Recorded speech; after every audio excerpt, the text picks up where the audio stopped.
today's episode, I want to talk about a paradox that we face in our work, in our lives, that you're probably going to face today. My name is Jonathan Cottrell. You're listening to Developer Tea. My goal on the show is to help driven developers like you find clarity, perspective, and purpose in their careers.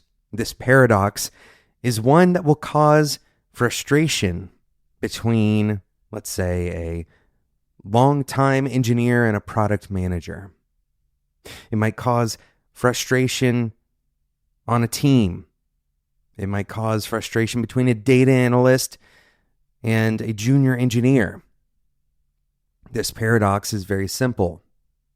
It is the constant belief or the constant pressure to use empiricism to drive our actions, right? And use our experiences, use data measurement, use some kind of feedback loop to drive our decision making. All right, so that's one side. The other side is the simple fact that most of our experiences are anecdotal. Most of our experiences are one-offs, or the sample size is so small that there's nothing meaningfully statistically significant in those experiences.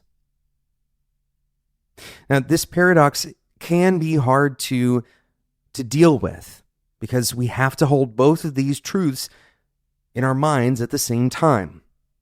The first truth is that empiricism is probably the most rational way to behave.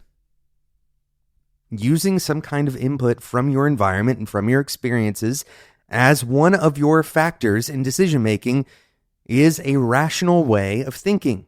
This is why we learn from iteration.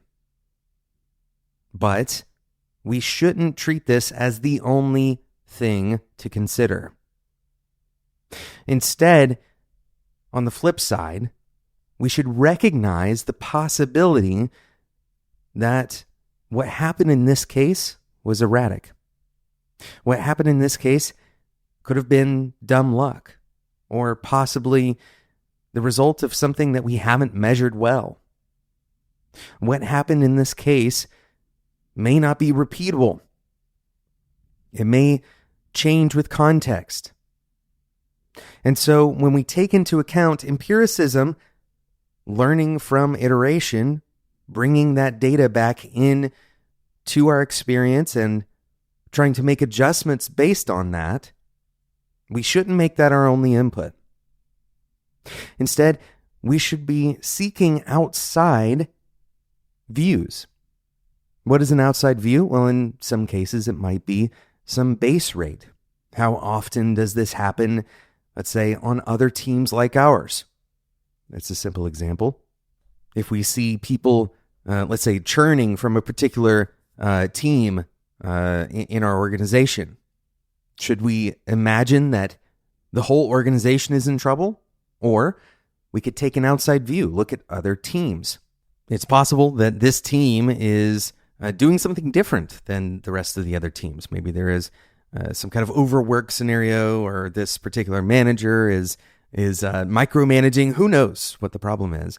The important part here to understand is that if we only look at a specific experience and we try to generalize that to all of our other experiences, we're going to experience the pain of the second argument here, which is to say we're going to wrongly generalize very often, because those experiences are, by definition, anecdotal.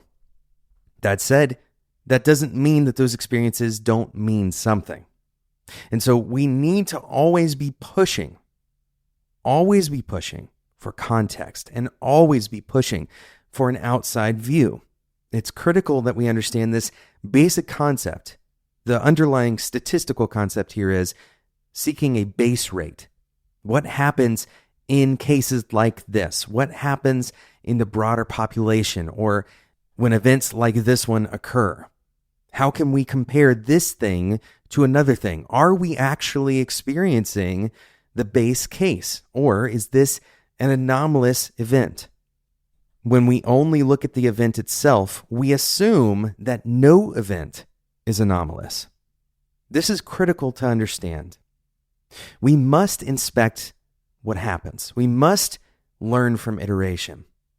But we can't look at events in isolation and imagine that we are immune to anomaly. Hold both of these things in your head at once, and the way that you learn from iteration is going to improve drastically. Instead of imagining that your iteration is a test tube experiment where all you're doing is changing variables and everything is isolated perfectly, you instead recognize that there are so many variables, there's so many influences, and there's so many possible outcomes that there's no chance that you can practically eliminate those influences. So instead, you have to look at the whole picture. Look at the picture from the outside view where those influences are also impacting. In this way, you're practicing a technique of isolation, which sounds once again like an oxymoron, but what you've done is you've isolated the environment to the scale where the data becomes reasonably important, where it becomes statistically significant. When you look at your anecdotal experience in context, you excavate meaning. You might excavate the meaning that this was a fluke, or the meaning that you wouldn't expect it to have gone this way. There's some kind of influence that you haven't figured out yet that's caused it to go this way. Or maybe you excavate the meaning that things are exactly as you expected them to be, that your anecdotal situation just so happens to also line up and be generalizable, that those other teams are also losing members to their team. But without the outside view, you have none of that. With only the outside view, you can't iterate. There's nothing to iterate on. So hold both of these things in mind as you review. If you're in a retrospective or a postmortem, hold both of these things in mind. And I guarantee that your iteration will be much, much more effective. Thanks so much for listening to today's episode of Developer Tea. If you enjoyed this episode, please subscribe in whatever podcasting app you're currently using. That way you don't miss out on future episodes. And if you enjoyed this conversation and would like to take it a step further, you can join the Developer Tea Discord community. Head over to developertea.com/Discord. There's nothing to pay for over there. If you've ever used Discord, you know this is generally true about Discord, but we're not trying to sell anything there. We're not pushing any product or anything like that. It is purely a community for people like you who are connecting and improving every day in their lives. Talk about getting an outside view. That's a place you could do it. Thanks so much for listening, and until next time, enjoy your tea.